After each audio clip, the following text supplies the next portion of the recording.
All right. Good afternoon, everyone, and thank you for tuning in to part two of our discussion on drug diversion. We have a jam-packed session for you all today, so I'll be passing over to my colleague Enid very soon to introduce our speakers. But first, I'd like to acknowledge our Indigenous peoples and the lands we are speaking from today. Enid and I are speaking from Toronto, the traditional territory of the Anishinaabe, including the Mississaugas of New Credit, the Haudenosaunee, and the Wendat. Today, this gathering place is home to many Indigenous people from across Turtle Island, and we at HIROC are grateful to work on this land. While we are meeting on a virtual platform, I would like to take a moment to acknowledge the importance of the lands we each call home. We do this to reaffirm our commitment and responsibility in improving relationships between nations and to improving our own understanding of local Indigenous peoples and their cultures. Please join me in a moment of reflection to acknowledge the harms and mistakes of the past and to consider how we can each in our own way try to move forward in a spirit of reconciliation and collaboration. Now, for some quick reminders, please keep privacy and confidentiality in mind if you're going to be posting a question or comment in the comment section today. There will be no Q&A for this particular session. However, please feel free to post something at any time, and we will be sure to get back to you after the live stream. And that's all from me. So let me introduce Enid. We got Michael and Mark. Welcome. Thank you so much, Mark. Hello, everyone. I'm Enid Siu, Senior Healthcare Risk Management Specialist at HIROC. I'm very happy to be back today with our panelists as we continue with our path to safety related to medication safety. For those who have been following, you may have seen our last episode of LinkedIn Live event, Talk with HIROC, on the topic of drug diversion in healthcare. If you have not had a chance to see it, I encourage you to check it out. So, back with us today, we have Mark Fan, Research Manager from North York General Hospital, and Dr. Michael Hamilton, Medical Director at Institute for Safe Medication Practices Canada, ISMP Canada. Mark and Michael, thank you both so much for sitting down with us again today. Last episode, we gave our audience some background of why and how you developed the Pan Canadian Diversion Risk Assessment Tool and what users can expect.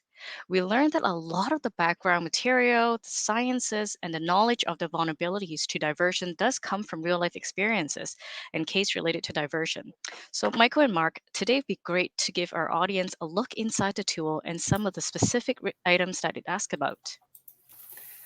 Thank you so much, Enid, and it's a pleasure to be back here again with everybody. I think what you say about real life cases is absolutely correct. So let's set up a case scenario I think would resonate with most of the audience. The cases we present today have all been published, but we did edit them for clarity and conciseness. The manager of a hospital relies on Carl, a pharmacy technician, to be the lead narcotic technician. Carl's been employed at the facility for, around 20 years and takes care of the daily closed loop reports, identifies and reconciles any discrepancies. And because he appears so meticulous, he's also responsible for inventory management, for receiving, for stocking their narcotic vault, stocking ADCs. He also manages the transfer of waste-controlled substances to the external environmental company. One day, Carl's involved in an accident and is off work for an extended period. The pharmacy manager decides to take over the waste destruction process and is very surprised that only very little product is there to be wasted. The manager investigates further and finds that for years, Carl has been pilfering waste and ADC opioid stock. Okay, so I'll chime in now and just give you a moment to think about how would your facility address this incident? What would you imagine would happen? If everyone's starting to think of a custom response to this as if it were a one-off incident, you may be a little bit behind the ball.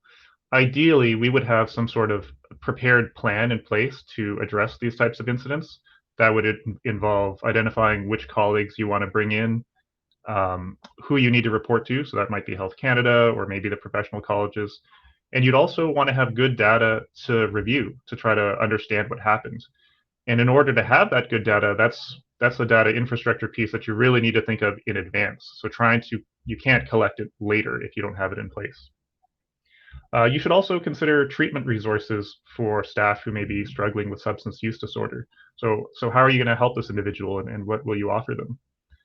And then also, when you start thinking about these things in advance, you start to see that some of the vulnerabilities present in this case could be present in other parts of the hospital as well. And you start to broaden your lens and think about what sort of risks you need to consider overall. Now, when you start thinking about this stuff proactively, it can speed up the investigations that you'd have to conduct. And the faster you can resolve those investigations or detect things sooner, you'll reduce harm to patients, to staff, and to the impact on the organization overall. It can also give you better answers if outside auditors come in and give you more accuracy if you're talking to the media. So you know exactly what happened and what you want to say. Also, if you have a good plan in place in advance and you're orienting your staff to the diversion programs that you have in your hospital, that in and of itself can act as a deterrent to diversion, so it's helpful to do. And finally, just talking about it with everyone helps destigmatize the topic.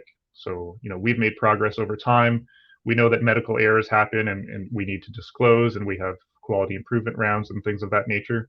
We also need collaborative and transparent discussions on diversion as well in order to progress. So it's for all those reasons that we created the Pan-Canadian Diversion Risk Assessment Tool. We have the link on the screen here, but I'm sure we'll be able to get it into the chat as well. And I just, at this point, want to acknowledge the funding that we received to create the tool. So the early part of our work was funded by BD Canada. And then we partnered with the Canadian Society of Hospital Pharmacists Ontario branch to create an Ontario version of the tool. And then with funding from the Canadian Institutes of Health Research, we were able to expand it into a national tool, which is now live and actively taking on new registrants. So if you go to the link, that's what the web page will look like. And I thought we could take just a few minutes to show you what it looks like and what's inside. So the first thing I should say is that the goal of the tool is to help your hospital identify vulnerabilities to diversion throughout your medication use process. And no single item works in isolation. You're really trying to think of an overlapping web of safeguards is what's going to make a difference here. I also want to flag the scope of the tool. So if you just advance to the next slide, I'm highlighting it here. We're going to exclude the operating room, labor delivery, and other procedural sedation areas from the scope of our tool, just because the workflow in those environments is quite distinct from other areas, and it kind of deserves its own tool. So, maybe in the future that's something we could develop.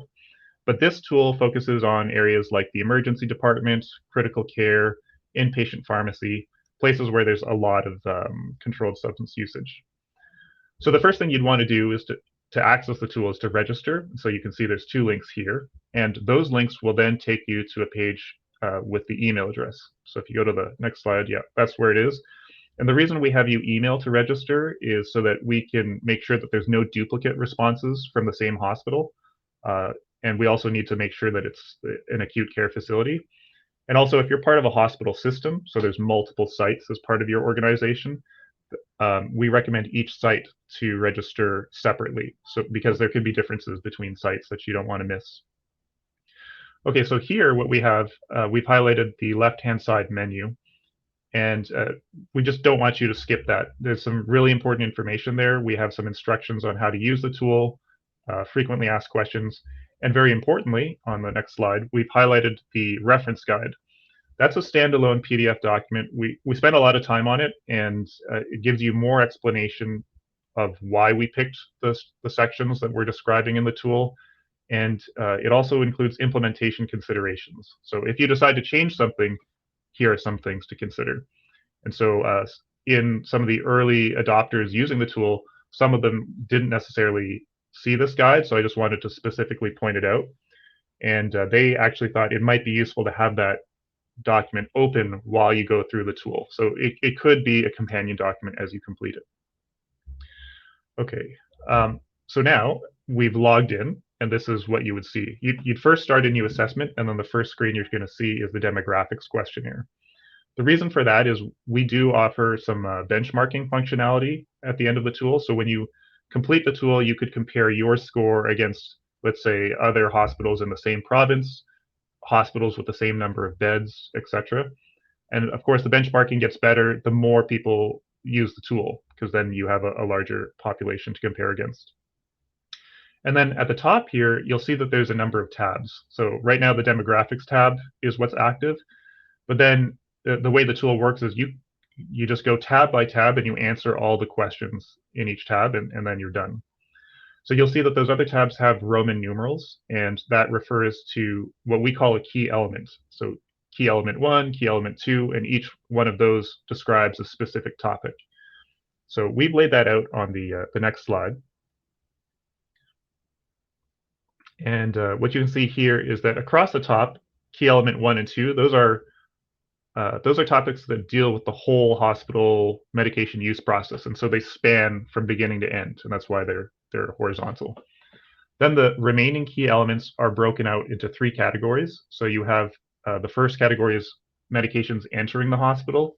The second category here is medications being repackaged or compounded and then being distributed. And then third category is what happens on the clinical unit. So what sort of risks would you see in terms of withdrawing from unit stock, administering, and then wasting and disposing? So that's the overview, and now we'll take a closer look inside one of those tabs. So this is key element 1. As you can see, the 1 is highlighted at the top with the tab. And the first thing you'll see is the scoring legend. And so the way we've written our assessment items is as safeguards. So the more you do the safeguard, the better.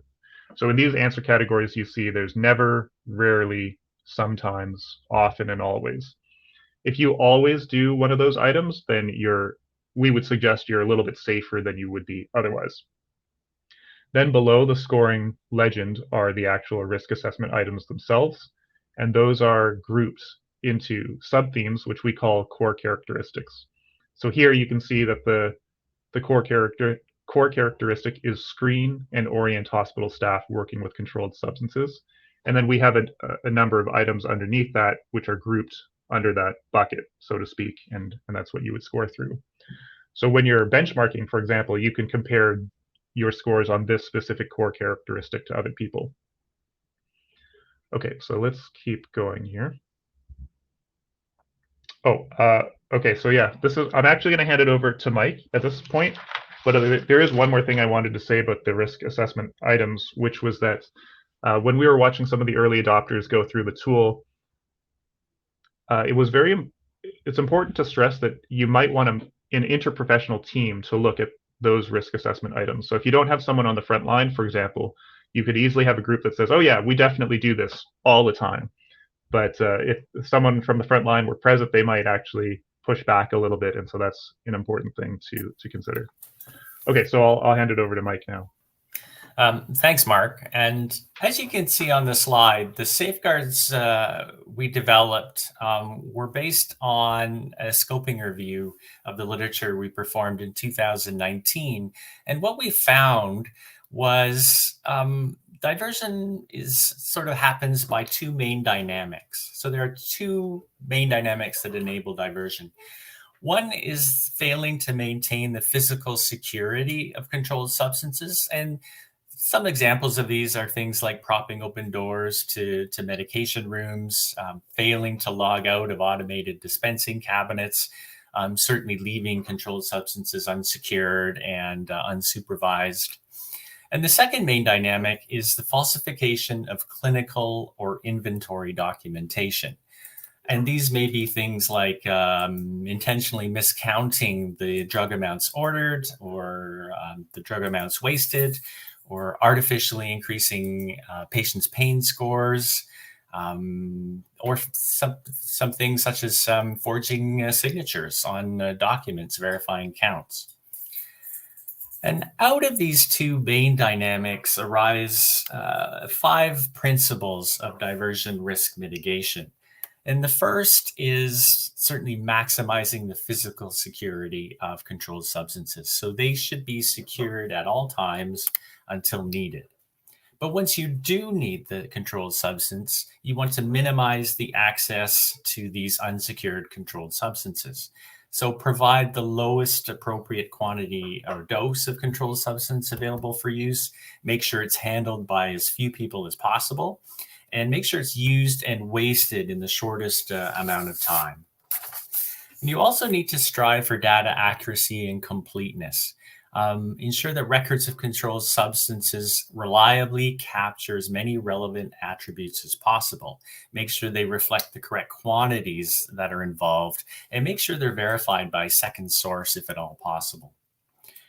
And also aim for data consistency. Controlled substance practices throughout your facility should be as standardized as possible, and the data collected as standardized as possible.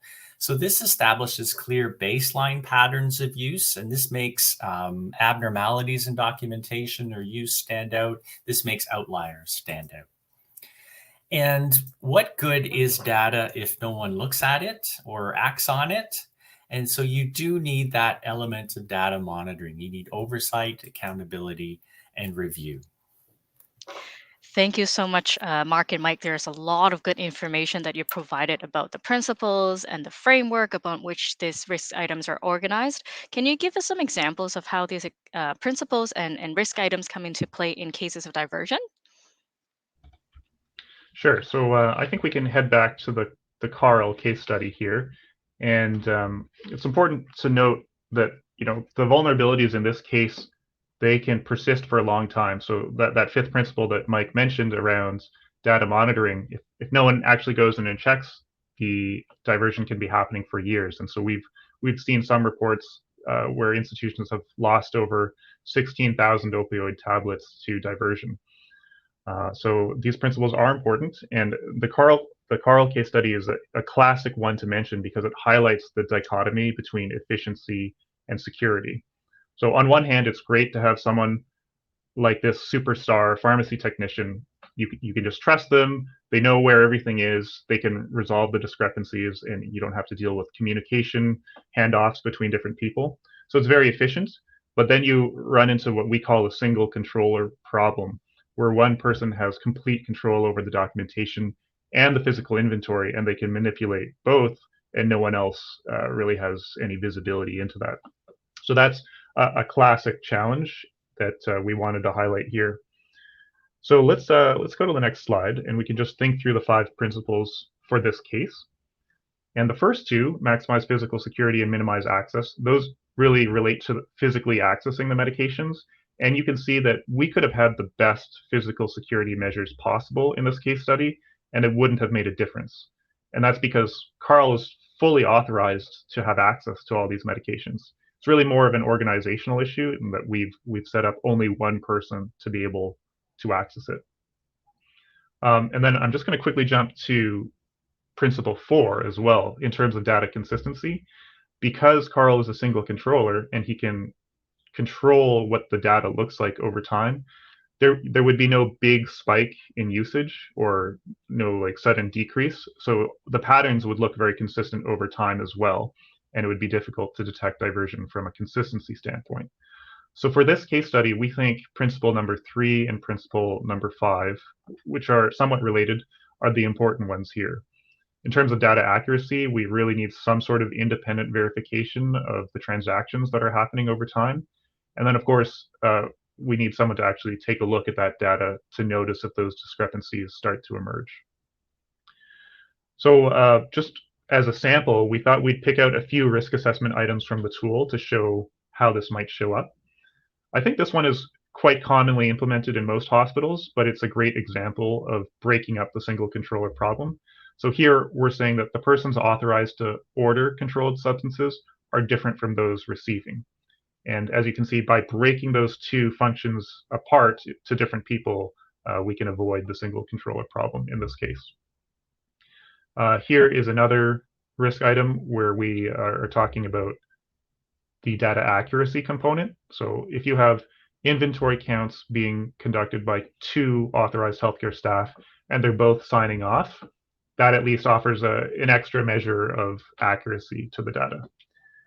And then in the Carl case study, he was also diverting from waste. And waste is a common target for diversion. Sometimes it's not scrutinized as much as, say, medications for a patient. And we've heard from some individuals that they feel like, okay, well, it's not harming anyone. I'm just taking it from the waste pile. But of course, it's harming them, and it's not good for the organization. So Here we have some items about waste being rendered irretrievable and unusable, and making sure that you're able to dispose of it quickly so it's not vulnerable. So I think that's a good place to end for this case study. So I will stop here and we'll pass it back to Mike to do another one. Thanks, Mark. I'll give you the story of Diane. Diane's a nurse in an alternative level of care program inside a hospital, which typically consists of patients that are waiting transfer to a long-term care home or they're waiting further rehabilitation. And the floor or the ward itself is not considered to be an acute area. So pharmacy, administrative oversight duties are somewhat deprioritized, in the face of more urgent issues in more acute care wards. On one of the occasions, a review of the medication room identified subtly different types of tablets in the plain acetaminophen container, which was kept as ward stock. And although all of the acetaminophen tablets were determined to actually be acetaminophen at the expected dose, their presence prompted a full review of the medication process. A review of the drug administration patterns identified Diane as having a highly atypical pattern of always taking the maximum dose of any range order at the minimum allowable time. So if the order was Tylenol 3, 1 to 2 tablets every 4 to 6 hours, she would always take the 2 tablets at the 4-hour mark. So further investigation revealed that her documentation of patients' pain scores was much higher than her cohort and beyond the expected based on other nurses who looked after their similar types of patients. Diane confessed to taking out 2 tablets of any acetaminophen codeine product that had a range of 1 to 2 tablets and pocketing those. So she would, if the order was 1 to 2 tablets every 4 hours, she would take exactly 2 tablets at every 4-hour mark. She would then go to the plain acetaminophen container, remove 2 of those tablets, and use that plain acetaminophen to visibly give the patient 2 tablets. So it appeared to the patient and the other staff that they were indeed getting some codeine and acetaminophen tablets. She became worried she would be caught when one of her colleagues commented on the rapid use of the plain acetaminophen. She then began to periodically replenish that container with products she bought herself, but couldn't always find the brand that was most alike in shape and size. So Diane stated she was able to do this for months owing to the lax oversight and auditing procedures on the floor. And I think this case is a good reminder that diversion programs should apply everywhere in your facility. In this case, the area of the hospital may not have had the same oversight of the acute care wards. It may have been out of the way geographically. It may have older equipment. And as was mentioned, it was constantly deprioritized. And I think Diane's story is also a good example of the anomalous use of non-controlled substances, which may also be a valuable clue to diversion. Mark? All right, so let's go back to the 5 principles that we've talked about before, but try to apply them in this case study. In terms of physical security, we have a different challenge now. The controlled substances, the acetaminophen codeine combination, that was physically secure, but non-controlled substances were not. So Diane was going in and sort of replenishing it with her own supply to obscure the fact that she was taking out more of it. And that's a challenging thing to add on to the plate, to also physically secure non-controlled substances. So there's some thinking we need to do there. In terms of minimizing access, a big part of this case study was the presence of range orders. So, giving people who administer medications a lot of leeway in terms of how much they want to take out and when they want to take out increased the vulnerability here. So if it's possible to standardize prescribing as much as possible, that reduces the variability in how much access we're giving people. In terms of data accuracy and completeness, it's likely that Diane was charting everything exactly as intended. So it would have been difficult to detect diversion just by looking at her case alone. But in terms of principle number 4, data consistency, that's where we really have this valuable tool of peer comparison. So they were able to look closely at Diane's practice and see that, wow, okay, her patients' pain scores are always unusually high, and she's administering more than everyone else. And of course, that was only possible because of the data monitoring plan.